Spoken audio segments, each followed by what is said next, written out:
Special চিংড়ি মাছের ভর্তা কার না পছন্দ। এমন মজার ভর্তা হলে ভাত কিন্তু এক প্লেট এমনিতেই শেষ হয়ে যাবে। হ্যাঁ বন্ধুরা, ঠিকই শুনেছ, আজকে কিন্তু আমি মজাদার চিংড়ি মাছের ভর্তা বানাবো। তো এই যে চিংড়ি মাছগুলো আমি বেছে ময়লা পরিষ্কার করে ধুয়ে এখন আমি শুকনো যে আমার একটা কড়াই আছে, সেই শুকনো কড়াইতে কিন্তু আমি এই চিংড়ি মাছগুলোকে টেলে নিয়েছি। এখানে কিন্তু কোনো তেল ইউজ করিনি। তেল ইউজ করতেছি এখন। এখন হলো আমি এখানে আরেকটি কড়াইতে আমি সরিষার তেল দিয়ে দিলাম। সরিষার তেল ছাড়া যেহেতু ভর্তাটা আমাদের মানে কল্পনাই করতে পারি না, এত মজা হয় সরিষার তেলের ভর্তা। তার জন্য আমি সরিষার তেলের মধ্যে এই যে পেঁয়াজ, কাঁচামরিচ এবং রসুন এগুলো আমি কিন্তু ভেজে নিয়েছি। ভেজে এখন আমি পাটাপোতো নিয়ে চলে আসলাম। আজকে বন্ধুরা একদমই শর্ট একটি ভিডিও, সবাইকে ফুল ওয়াচ করে দেখার অনুরোধ রইল। আশা করছি তোমাদের কাছে আজকে আমার এই ভর্তা বানানোটা ভালো লাগবে। সত্যি বলছি বন্ধুরা, আমার ভর্তাটা এতটাই আজকে মজা হয়েছে, কি বলবো তোমাদেরকে।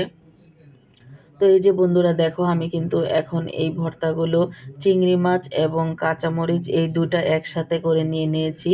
এই দুটো একসাথে করে নিয়ে আমি এখন বেটে নিয়েছি।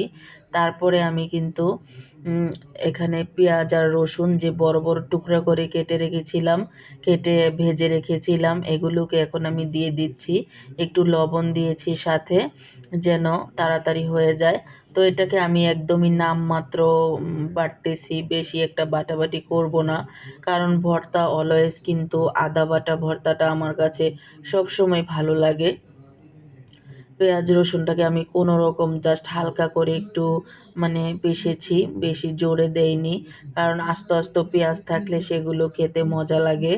আর এই যে দেখো, ম্যাজিকের মতো স্বাদ বাড়াতে আমি কিন্তু এখানে দিয়ে দিলাম যে বড় ধনিয়া পাতাগুলো, ভর্তার যে স্পেশাল পাতা, সেই পাতাটা কিন্তু এখন আমি এখানে দিয়ে সুন্দর করে বেটে নিয়েছি। তো এই যে দেখো, এখন আমি আবার ভালো করে সবগুলোকে একসাথে দিয়ে হালকা করে আলতো করে আরেকটা বাটা দিচ্ছি। এটাকে এখন আমার একসাথে মিশিয়ে নেব। মিশিয়ে নিলেই কিন্তু চমৎকার একটি ভর্তা তৈরি হয়ে যাবে। তো আজকে একদম শর্ট একটি ভিডিও বন্ধুরা, একদম ফুল ওয়াচ করে দেখে নিবা আমার ভিডিওটা একদম কতটা সুন্দর হয়েছে, দেখে নিশ্চয়ই তোমরা বুঝতে পারছো। আর আমরা বাঙালি যেহেতু পাটায় পিষে ভর্তা খেয়ে অভ্যাস আমাদের, এটাই কিন্তু সব থেকে বেস্ট হয়। পাটায় পিষে ভর্তা করলে খেতে খুব মজা হয়। তার জন্য আজকে আমি এই যে পাটায় পিষে ভর্তা করেছি। আর যেহেতু স্পেশাল চিংড়ি মাছের ভর্তা, সেটা তো মানে পাটাপোতো ছাড়া কল্পনাও করা যায় না। অনেকে আছে দেখা যায় ব্লেন্ডারের জারে করে বানিয়ে নেয়, তো আমার কাছে সেটা ভালো লাগে না। এই যে আমি বানিয়ে নিলাম মজাদার ভর্তা, কেমন লাগলো প্লিজ কমেন্টস বক্সে জানিয়ে যাবে। তো নেক্সটে দেখা হবে আবার কোনো রেসিপি নিয়ে, সে পর্যন্ত সবাই